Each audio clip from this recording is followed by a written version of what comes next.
될 수 있을까요? 자, 우리 아까 마지막 구절을 제가 일부러 안 읽은 건지 실수한 건지 모르겠지만 예수께서 마르다에게 말씀하시지 않습니까? 나는 부활이요 생명이니 나를 믿는 사람은 죽어도 살고 살아서 나를 믿는 사람은 영원히 죽지 아니할 것이다. 내가 이것을 믿느냐? 믿습니까? 나는 임조 어머니께서 아멘 하셨습니다. 그러기에는 부활하여 영원히 죽지 아니하고 천국에서 우리를 만날 새로운 몸을 입고 오늘 이 시간 영으로 우리 함께 하실 줄 믿습니다. 자, 오늘 저의 설교는요 이사야서 6장 말씀인데요. 시간상 제가 얼마큼 하실지 모르겠지만 제가 하신 데까지 해보겠습니다. 바로 설교를 들어가기 전에 제가 부산 교회에 우리 김성경 형제와 한 명의 자매가 내려가지 않았습니까? 그래서 그 부산 교회가 어떻게 예배드리는지 궁금했어요. 그래서 제가 거기 있는 교회가 돼서 예배드리는 장면을 몇 장을 찍어봤거든요. 동영상으로도 찬양하는 모습도. 제 생각에는 앞으로 부산교회, 대구교회, 또 분당교회, 다른 교회 그 예배 오는 모습을 찍어서 우리가 다 갈 수는 없지만 그 모습을 보면 우리 마음이 또 새롭지 않겠습니까?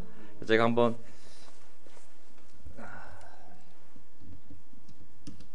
동영상으로 한번 그 예배 부산교회 예배드리는 모습을 설교하는 모습을 한번 보여드리고 싶었어요.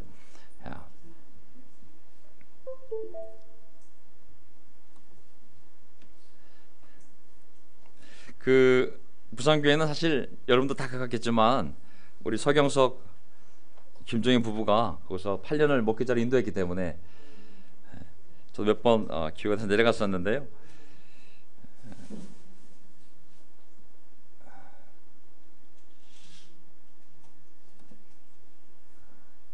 자, 한번 볼까요?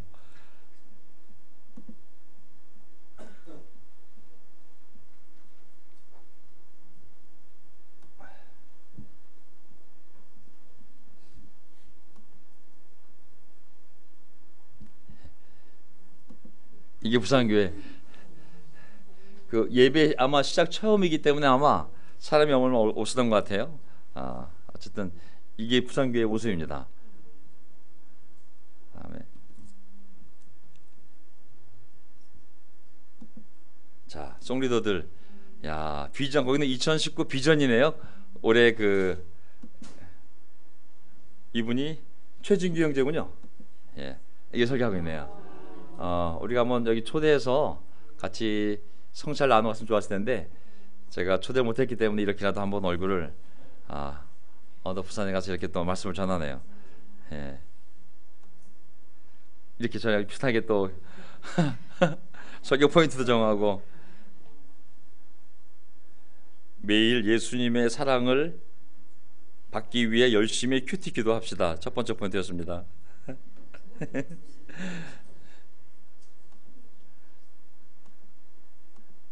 그러면서 이제 여기에 찬양하는 모습이 나와요. 그래서 부산교회 어떻게 찬양하냐 볼까요?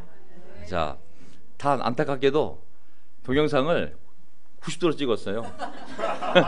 이 세상을 다 이렇게 하고 있습니다. 그 다음 뭐 같은 스피릿이 한 교회임을 한번 보세요. 예, 얼마나 우리랑 똑같은지.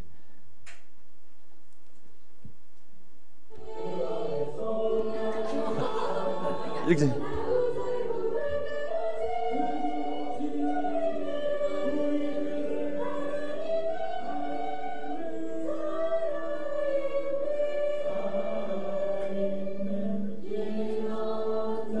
똑같죠 우리랑, 그렇죠? 예.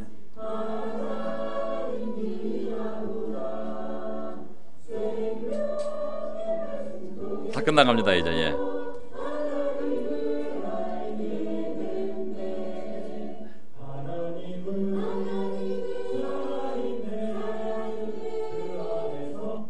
예, 이게 부산교회 예배드리는 모습인데요. 앞으로 저기 대구교회 것도 한번 또 각 한국에 있는 모든 그리스도교회들 모습을 보면서 우리가 한 형제임을 또 그들에게 안부를 전하는 마음으로 한번 보도록 하겠습니다. 자, 오늘 이제 추모식을 마치고요. 하나님 말씀을 나누고 싶은데요. 오늘 특별하게 또 우리 이 앞에 송을 보니까 또 특별하네요, 그렇죠? 이 파워포인트 따로 만들었나 봐요. 파워포인트를 제가 알기로는 금요일 저녁에 송이 다 준비가 되면 최승일 형제가 강경희 자매에게 그 송곡을 주면 그걸 파워포인트로 만들어서 올린다고 그랬어요. 그렇죠? 예, 그리고 자매들은 각자 형제들은 연습을 해서 또 여기 와서 함께 맞춰보고 올라오는 과정이지 않습니까? 보니까 이게 많은 사람들이 주중에도 수고하며 만드는 과정들이 있구나. 또 그걸 다시 한번 보게 되었고요. 앞으로 지난주에 우리 최성일 형제하고 아내 유순 자매가 부부로서 마음으로 특송을 하지 않았습니까? 예. 더 사랑하겠습니다. 오페라 가서 두 분이 오신 줄 알았어요. 어쨌든 야, 마음이 있으면 뭐든지 이렇게 특별하게 할 수가 있는 거구나. 그래서 앞으로도 계속 우리 송리더 자매들도 한번 중창을 하든 합창을 하든 독창을 하든 계속 새로운 무대가 만들어지면 우리 마음도 새롭겠구나라는 희망이 생겼습니다.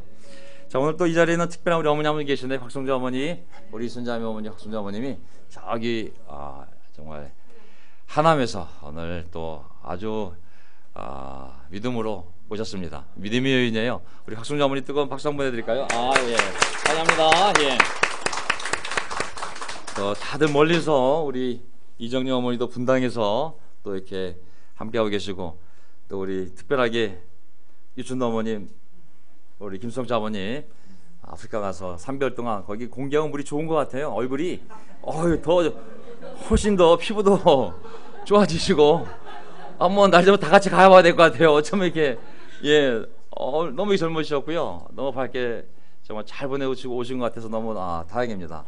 저 토요일 아침에 오시자마자 같이 형제들 큐티 모임 한다고 해서 얼굴을 뵀는데 너무 기뻤습니다. 정말 이렇게 아버님과 함께 큐티하고 또 하는 모습도 너무 좋았고요. 어쨌든 너무 환영하고 기쁩니다. 자, 제가 오늘 이사야서 6장 말씀을 나누려고 하는데요. 이 내용이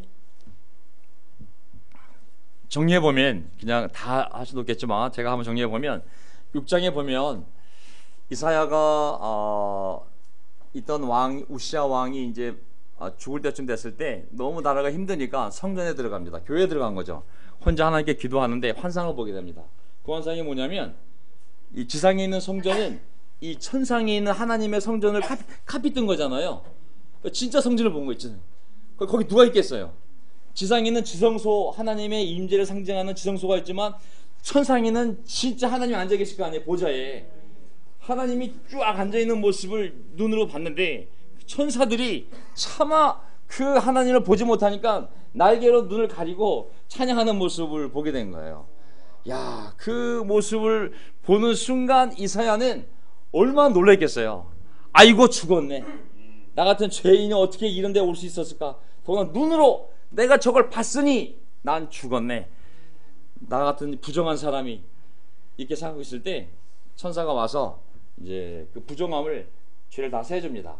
그 천상에 있는 향단에 있는 숯불을 들고 와서 이사야 입에 가장 사람의 부정한 게 눈이 부정한 게 아니라 마음이 부정하면 제일 먼저 나는 통로가 어디에 입이잖아요. 입에 딱 상징적으로 모든 죄를 상징하는 이 불을 딱 대니까 죄가 다 사해지게 됩니다. 그러면서 이제 죄사함, 주제가 죄사함이잖아요. 죄사함을 받자 사람이 죄사함을 받으면요 어떤 마음이 생기냐면 사람이 어떤 큰 거를 이렇게 용서받으면 뭘 하고 싶은 마음이 생겨요. 그냥 해주고 싶은 마음. 그냥 너무 깨끗해지니까 업돼가지고 제가 갈게요 하나님. 하나님이 이사야를 부르지 않았어요. 오늘 찬송에 나는 주를 부르리 찬양 받았지. 그 다음에 또 마음이 깨끗하면 들으리고 뭐죠? 난 들으리. 주님이 부를 때 난 준비하라고 그랬잖아요. 이사야를 부른 건 아니에요. 야, 누굴 보낼꼬 하는데 이사야가 제가 가겠습니다. 그 죄사함 받은 사람에게는 그 순결한 소명의식이 생기거든요. 우리 모두 다 마찬가지입니다. 세례 받았을 때 제가 땅끝까지 북한까지 가서 복음을 전하겠습니다. 죽어도 괜찮습니다. 그렇게 고백 안 해서 한 사람도 없습니다. 여기에 그 고백을 전제하에다 세워줬기 때문에 막년에는 다 그런 소명을 우리가 가졌었거든요. 근데 소명 내용이 뭐냐면 하나님이 뭐라 그러냐면 이렇게 타락한 내 백성들이지만 거기에 거룩한 씨앗이 있다고. 그리고 비록 너희들이 내 심판을 받아 다 남의 나라로 끌려가서 마치 큰 나무가 베어지는 듯한 그냥 한 나라가 사라진 듯한 고난일지 모르겠지만 내가 구루터기를 남겨둘 거라고.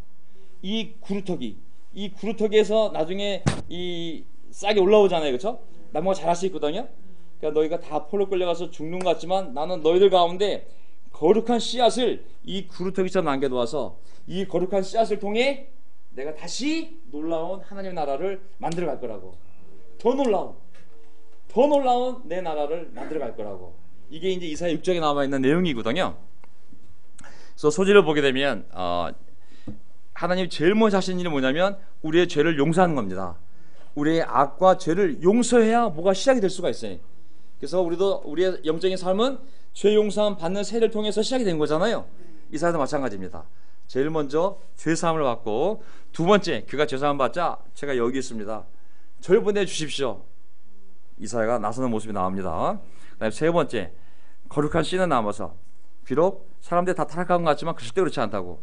내가 남겨놓은 거룩한 씨앗이 있다고. 그 씨앗들이 마치 구루터기에서 싹이 올라와서 큰 나무가 되듯이 다시 내가 내 나라를 이들을 통하여 세워나갈 거라고. 포로로 끌려가는 가운데 속에서도 거룩한 씨앗이 있을 거고, 남아있는 이 가운데 속에서도 거룩한 씨앗이 있을 거라고. 나는 그들을 구루터기처럼 사용해서 다시 내 놀라운 나라를 만들어 갈 거라고. 구루터기 뭔지 아시죠? 제가 미리 보여드리면 시간이 안 될 수 있으니까. 이게 구루터기예요. 나라가 잘려나갔잖아요. 나라가 그냥 다 끌려, 성전도 무너지고 성벽도 부서지고 나라가 사라져 버렸어요. 끝났네. 영광이 사라졌네. 나무가 다 없어졌어. 하지만 하나님은 잘 갈 거야. 언젠간 다시. 이게 하나님의 나라에 대한 비전인 거거든요. 그러니까 우리가 인생을 살 때, 교회도 마찬가지고 아무리 절망적이라 할지라도 하나님은 반드시 어떤 씨앗을 남겨놓는다? 거룩한 씨앗. 하나님의 말씀일 수도 있고, 그리고 그 말씀을 간직하고 있는 사람을 통해서 다시 그의 삶을 구루터기로 삼아서 다시 하나님의 교회를 놀랍게 세워가거든요. 우리가 바로 서울 그리스도교회, 한국에 있는 그리스도교회의 구루터기입니다. 하나님 다시 우리를 사용해서 하나님 원래 꿈꿨던 그 놀라운 계획을 다시 이루어가실 거거든요. 자, 제가 한번 쭉 훑어 넘어가겠습니다. 자, 이사야 6장이 이렇게 시작되거든요. 우시아 왕이 죽던 해에, 나는, 이사야가 얘기하는 겁니다, 나는 높이 들린 보좌에 앉아 계시는 하나님을 비웠는데, 이건 하늘 보좌, 그렇죠? 땅의 성소에 들어가서 기도하는데 갑자기 하늘 성소가 열린 거예요. 내 눈으로 직접 보았는데 그분의 옷자락이 성전에 가득 차 있었다고. 왜냐하면 옷이 길다는 것은 왕을 상징하는 거잖아요. 그분 위로는 스랍 천사들 얘기합니다. 스랍 천사들이 서 있었는데, 스랍들은 저마다 날개가 6개 가지고 있는데, 둘로는 얼굴 가리고, 둘로는 발을 가리고, 둘로는 날고 있었다. 그러면서 넘어가겠습니다. 자, 넘어가겠습니다. 뭐라 그러냐면 3절, 그들은 큰 소리로 노래를 부르며 화답하였다. 거룩하시다, 거룩하시다, 거룩하시다. 우리 찬송가 중에 이 찬송가 있죠. 거룩 세 번. 영어로도 홀리 홀리 홀리. 굉장히 거룩한 노래 있습니다. 우리가 안 불러서 그렇지만 정말 거룩한 노래 있거든요. 부르면 거룩해져요, 마음이. 그만큼 이 멜로디가 거룩할 정도로 많은 찬송가가 있어요. 한번 부르고 싶어요. 그러면서 만군의 주님, 온 땅에 그의 무엇이 가득하다? 그 하나님에 대해서는 딱 두 가지인 거예요. 거룩과 영광. 이게 가장 중요한 하나님에 대한 표현인 거예요. 거룩한 하나님은, 하나님의 거룩성은 보이지 않는 거거든요. 거룩성은. 하지만 그 거룩성을 인간이 볼 수 있도록 나타낸 게 영광인 거거든요. 그래서 거룩한 하나님이 저기서 안 보이지만 그 안 보이는 하나님을 인간이 보고 들을 수 있도록 지구상에 나타낸 것이 하나님의 영광입니다. 이 개념을 제가 다시 한번 설명하기 위해서 적어봤는데요. 거룩이라는 것은 인간에게 있는 개념이 아닙니다. 제가 물론 얼굴이 거룩하게 생겼지만 이거를 얘기하는 것이 아니에요. 한 사람은 이렇게 인상 쓰고 이렇게 깊어 보이면 그런 거룩이 아니라 하나님에게 있는 속성이 거룩입니다. 죄가 전혀 없는, 악이 전혀 없는, 그게 거룩인 거거든요. 근데 인간에게 그 거룩함이 어떻게 있을 수가 있겠어요?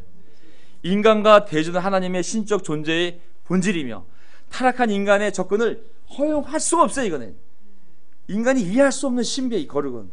어떻게 하나님의 아들이 죄인을 위해 죽을 수가 있겠어요?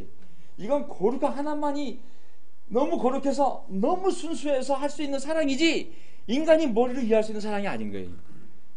하지만 영광은 뭐냐면, 영광은 인간의 역사, 이 우주 자연, 그리고 하나님이 선택한 이스라엘 백성, 교회의 역사와 관련하여 그 거룩함이 드러난 것이 하나님의 영광이라는 거예요.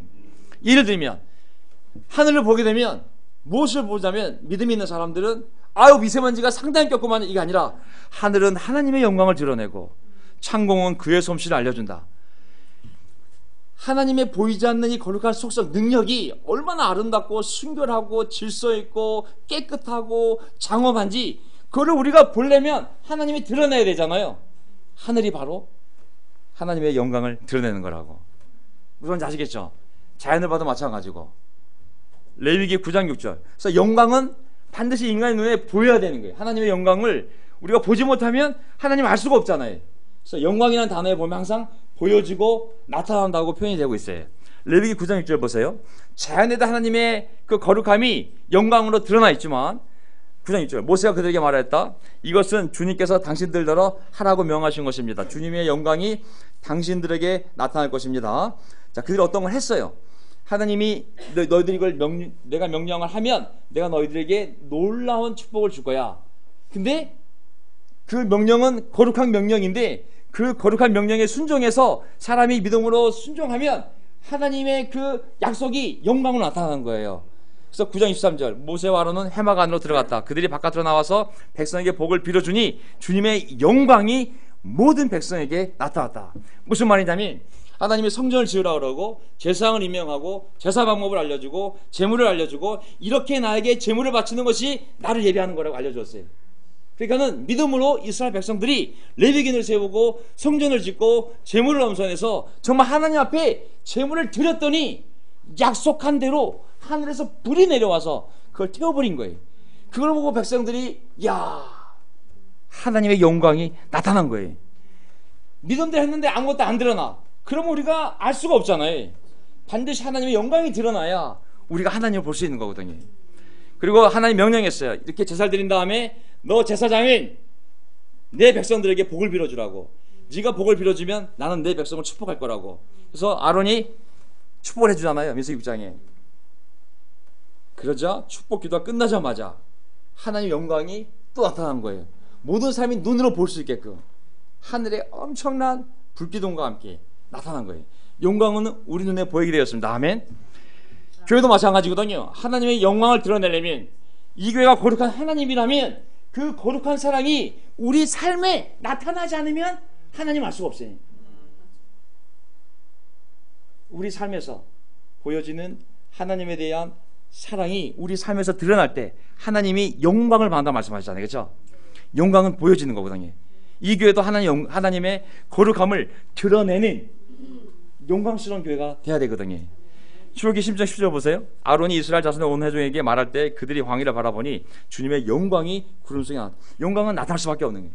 우리 삶의 공동체의 우리 관계 안에 불로도 나타났고 구름 속으로 나타났고 마지막에 그 거룩한 하나님의 진짜 영광이 정말 영광의 본체가 나타나는데 그거는 자연이 아니라 산이 아니라 불이 아니라 지진이 아니라 홍수가 아니라 뭐예요? 하나님의 아들이 나타난 거예요. 요한복음 1장 14절 그 말씀은 육신이 내 우리 가운데 하셨다. 우리는 그의 영광을 보았다. 그것은 아버지께 주신 외아들의 영광이었으며 그는 은혜와 진리가 충만하였다. 하나님의 능력이 아들 통해 막 나타났잖아요. 그렇죠? 죽은 사람을 살라고 앉은 뱅이를 일으키고 장님을 열두게 만들고 그의 말 한마디에 모든 귀신이 도망가고 하나님의 거룩한 능력이 그 아들 통해 보여졌을 때 하나님의 영광을 우리가 보았다고. 이것은 하나님의 아들만이 할 수 있는 정말 아들이라고 주장하는 사람만이 할 수 있는 놀라운 기적이었기 때문에 그것은 외아들의 영광이었다고 말씀하고 있는 것이죠. 4절을 보게 되면 이제 천사들이 찬양을 하는데 저는 이 구절을 꼭 함께 나누고 싶었어요. 왜냐하면 우리의 찬양이 얼마나 중요한지를 보여주는 구절이기 때문에 그 수랍 천사들이 여기를 가지고 이러면서 찬송을 하는데 6명이 찬송하는데 우렁차게 부르는 이 노래소리에 문지방의 터가 흔들리고 찬송소리에 문지방 성전도 문지방이 있을 거 아니에요? 하늘 문들리고 성전에는 연기가 가득 찼다. 찬양의 힘, 와 찬양의 영향력, 정말 찬양이 얼마나 중요한지 그냥 노래소리에 하나님을 찬양하는 노래소리에 집터가 흔들리고 연기가 자욱했다는 것은 대단한 거 아니겠습니까? 정말 물리적인 힘뿐만 아니라 우리의 영혼을 흔들고 정신을 감동시키고 우리 마음을 정말 채우면서 흔드는 힘이 찬양에 있는 것이죠. 아멘. 여기서 찬양 우리 송리더들한테 너무너무 감사해요. 아멘. 이 송리더들이 진정성을 갖고 마음에서부터 정말 찬양을 할 때 그들이 보이는 송인도와 그 모습이 우리를 감동시키면서 우리가 함께 찬양을 할 때 우리는 모르지만 이 안에 우리의 정신이, 우리의 영혼이 저 흔들리고 감동을 받고 성령으로 가득 차는 준비가 바로 찬송이 시작되는 거거든요. 찬송을 많이 불러야 됩니다. 아멘. 주중에 우리가 강성만 형님한테 부탁을 해서 상황은 녹록지 않지만 그래도 한번 기쁜 찬송을 좀 많이 준비해가지고 한 20분 30분 신나게 한번 찬송을 해보자고 그래가지고 그냥 요즘 주중 때 기타 치면서 10곡 정도 그냥 막 메들리로 하고 나면요 배가 고파. 얼마나. 근데도 제가 설교하러 올라올 때요 마음이 뜨거워져요. 이 세고 올라올 때하고 이렇게 한참 찬양하고 나도 그냥 들떠가지고 올라올 때는 벌써 목소리 톤이 옥타브가 2개 올라가요. 아멘! 이러면서 찬양이 부족하면 제가 올라올 때 자 오늘은 주중 예배 보겠습니다 이렇게 시작하거든요. 찬양 올라오면 아멘! 오늘은 벌써 마음이 뜨거워져가지고 그래서 모든 교회들은 이 찬양을 중요시하거든요. 주중 예배 때는 일반 교회들은 그냥 30분 이상 준비 찬양을 해가지고 계속 부르거든요. 그렇게 계속 마음이 준비되는 거예요. 또 찬송 가사가 기도이기 때문에 기도하는 마음으로 찬송하다 보면 그게 말씀이고 설교고 내 기도가 되기 때문에 찬송을 많이 부르는 것은 정말 좋습니다. 그래서 주일은 시간 관계상 세 곡만 부르지만 할 수만 있다면 저는 많은 찬송을 우리가 새로운 노래를 배우고 했으면 좋겠어요. 아까 이런 가운데 속에서 정말 이 이사야가 인간으로서 그 자리에 앉았으니 죽었다고 생각하지 않았겠어요? 난 부르짖었다. 5절 재앙이 나에게 닥치겠구나. 이제 나는 죽게 되었구나. 나는 입술이 부정한 사람인데 입술이 부정한 백성을 살고 있으면서 왕이신 만군의 주님 하나님을 뵙게 되다니. 야, 나도 부정한 사람이고 가뜩이나 이스라엘이 정말 멸망당할 정도로 타락해서 아주 이 백성들 사이에 사니 나도 타락했고 이들도 타락한 가운데 내가 타락한 존재가 되어버렸으니 이 타락한 존재가 거룩한 하나님 앞에 이 현장에 와 있으니 난 죽었구나 라고 생각을 한 거죠. 설명을 보면 마치 그것은 2만 볼트 전압기의 고철 조각 같다는 것 똑같다 그랬어요. 대면 팍 튀지 않겠어요? 하나님의 거룩하심은 죄악을 삼키는 불과 같아서 부패한 인간이 그 앞에 설 수 없으며 따라서 만나면 노출되면 부딪히면 타버리게 돼 있어요. 그래서 베드로가 예수님인지 알게 되었을 때 어떻게 반응을 했어요? 날 떠나가시라고. 이 거리감, 내가 도저히 범접할 수 없는 그러한 거룩성을 발견했을 때 마찬가지죠. 정말 만만한 교회인 줄 알았다가 이 안에 거룩성을 발견하고 여기는 그냥 올 교회가 아니구나. 수준이 너무 높아. 발걸음이 들려야 되는 세상과 거룩이 만나게 되면 두려움이 생기거든요. 두려움, 양심이 있다면 두려움이 생기거든요. 이사야가 당연히 영적인 사람이었으니 하나님 왔으니 자기 죄도 알고 내가 이스라엘 백성 가운데 속에서 맨날 죄된 소리 듣고 나도 죄 욕하고 난 죽었구나 생각한 거죠. 그래서 나는 입술이 부정한 사람, 입술이 부정한 백성, 다 입술이잖아요, 그렇죠? 제가 깨달은 건 뭐냐면 결국 사람이 영혼이 타락할 부패한 마음에서 거짓된 생각을 하게 되면 제일 먼저 손과 발이 죄를 짓기 전에 먼저 입으로 죄가 나가게 되는 거거든요. 입은 죄가 나가는 첫 번째 통로인 거예요, 사실은. 손과 발이 하기 전에 내가 죄를 지어야지. 벌써 생각이 말로 나오게 되는 사실은. 그러니까 당연히 여기서부터 하나님의 구원이 이루어지게 됩니다. 6절 그때 스라들 가운데서 하나가 제단에서 타고 있는 숯을 부짓개로 집어 손에 들고 나에게 날아와서 그것을 나의 입에 대며 입에 됐어요 안 됐어요? 보여주면 아닙니다. 터치라고 나왔어요. 터치가 됐으며 나의 입술에 닿았으니 너의 악은 사라지고 너의 죄는 사해졌다. 자, 물론 이제 상징적인 행위인 거죠. 수많은 죄가 있지만 입을 갖다 대므로 말미암아 접촉이 이루어짐으로 말미암아 너의 모든 죄가 용서되었다는 그런 죄사함의 상징적인 사건이 벌어지게 됩니다. 자, 악은 없어지고 죄가 사해지려면 반드시 인간의 노력으로 윤리로 도덕으로 기부금으로 봉사활동은 안 됩니다. 하나님의 죄 사함의 행위가 있어야 죄가 용서되는 겁니다. 요한복음 1장 29절을 보게 되면 요한은 예수를 보고 뭐라 그랬어요? 예수님이 세례받고 가는 모습, 예수님이 세례받으러 나오는 모습을 보고 예수께서 자기의 오시는 것을 보고 말하였다. 보시오, 세상 죄를 없애는 하나님의 어린아이라고 했잖아요. 입에 댔을 때 너의 악은 없어지고라고 그랬거든요. 죄는 사해졌다고. 근데 세례 요한이 하나님의 아들이 자기가 오는 모습을 보고 저분은 세상 죄를 없애는 하나님의 어린 양이라고 그랬거든요. 오직 사람의 죄는 예수님을 만남을 통해서만, 예수님과 연결되는 세를 통해서만, 다른 죄를 통해서만 없앨 수가 있는 거예요. 너 입술에 닿았으니, 예수님이 사람을 고칠 때 오지마 나 갈 길이 멀다, 괜히 전염되면 나 고쳐보, 거기서 내가 말로만 해도 다 올 수 있으니까 하지 않았잖아요.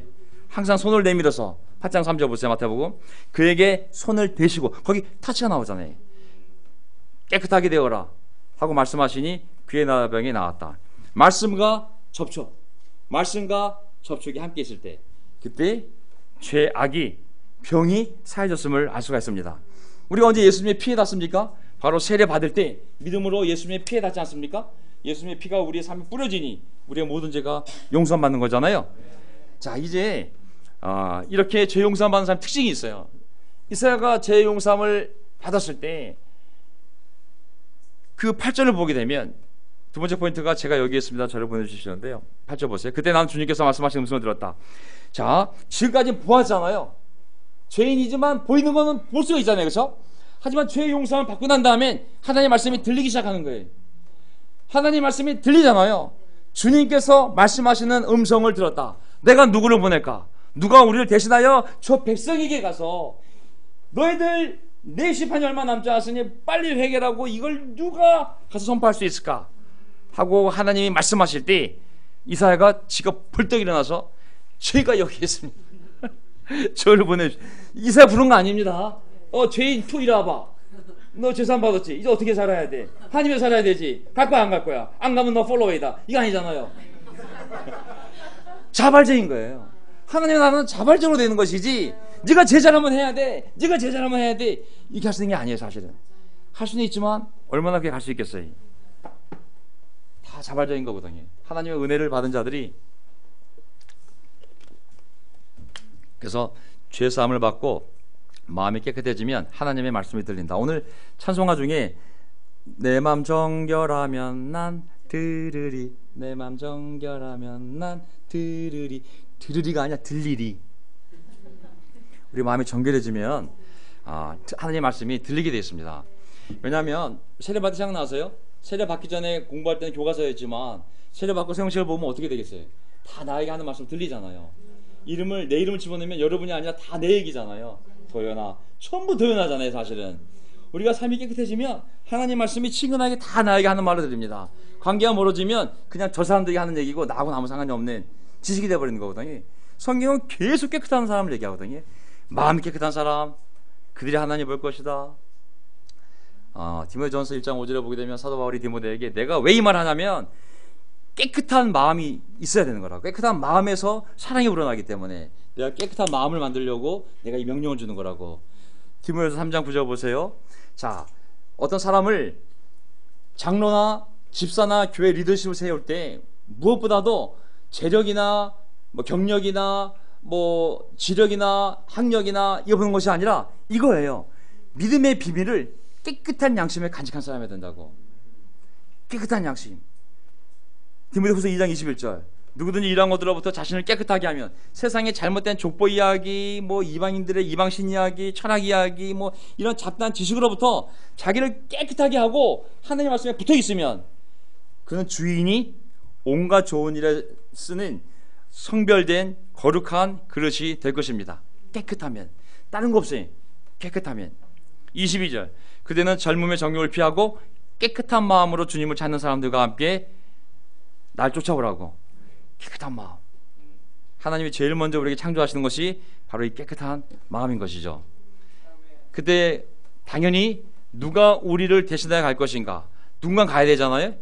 바로 깨끗한 마음인 사람이 제가 가겠습니다 하고 손을 든 것이죠. 저는 제가 세례 받을 때 저도 빨리 전임이 된 케이스인데요.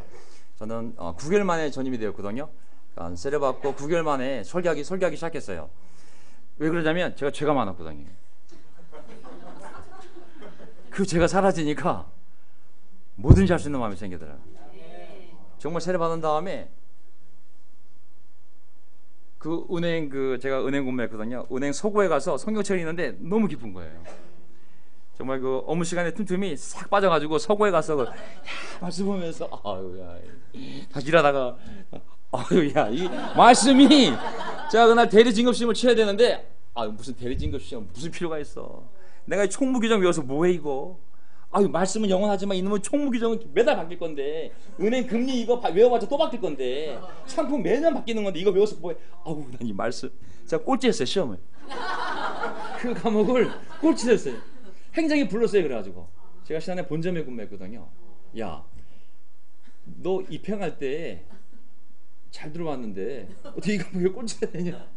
왜냐면 말씀을가 이 규정집을 이 인간이 만든 은행 규정집과 시험 대리진급하기 위해서 이 말씀을 비교하니까 여기에 마음이 전혀 안 가는 거예요. 이 말씀이 즐거움이 되고 기쁨이 되고 이게 진리고 이거는 그냥 아무도 아닌 거예요. 공부하기도 싫고 쳐다보기도 싫더라고요.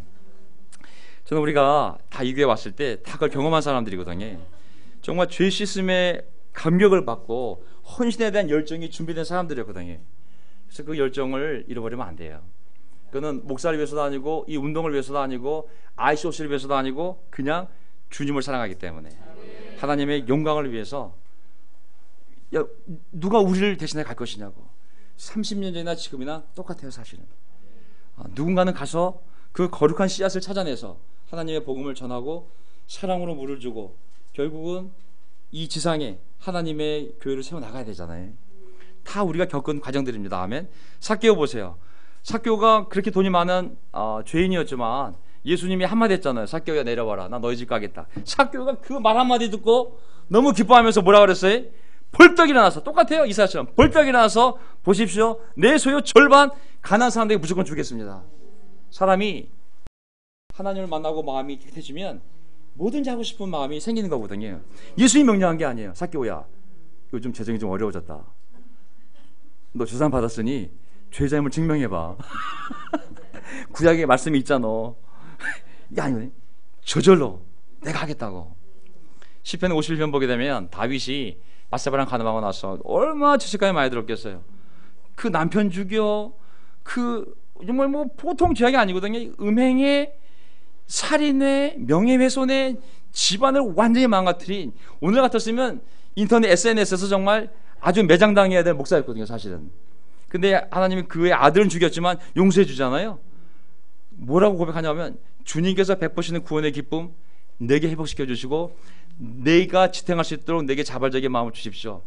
반역하는 죄인들에게 내가 주님의 길을 가르치겠. 지금 죄인 주제 내가 용서받게 되면 내가 가르치겠다고. 너는 그렇게 살면 안 돼.